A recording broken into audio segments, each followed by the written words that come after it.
again, the piece of property itself is amazing, right on the water. The history is fantastic. We love that part of it. The fact the hotel was built in the 20s. We're tipping our hat to the music legend of the hotel when they had a radio station on the top at the very beginning.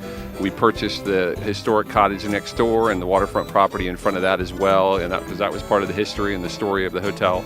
So it's going to have a tip of the hat to the history and croquet out on the front lawn and that kind of thing, but also it's going to be a pretty hip hotel. We have the Epicurean Hotel in Tampa, and so we've learned a lot from a culinary standpoint. So where we're standing right now on the rooftop bar, this ought to be a pretty hot spot, I would think. So we have a restaurant called Hugh Parlor and Chop House, and that's going to have a very interactive bar and kitchen area. So the hotel customers and the restaurant customers will interact with the kitchen staff.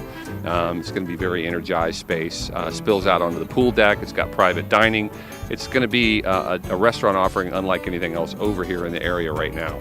We love our partnership with the Taoist Tai Chi Society, and there's going to be a lot of activities going on that they'll be having as they have their conferences throughout the year.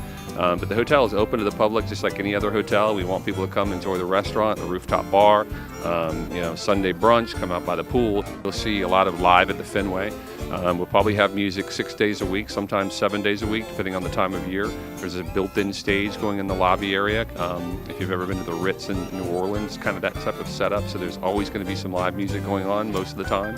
The front lobby bar spills out to the towards the water, so there's a front porch, and so it's going to feel like going back in time a little bit in terms of being out on the front porch, having a cocktail, looking out over the water and hearing the music playing. I think people are going to appreciate it in the neighborhood as well. The views are fantastic. You're looking over St. Joseph Sound and back towards Clearwater. The other side, you've got pool views. I mean, every room's got some kind of a view. The hotel's going to feel really good. It's going to feel like a boutique hotel, so it's not, any kind of a cookie-cutter hotel at all. It won't feel that way, and I think people will appreciate that style and that taste.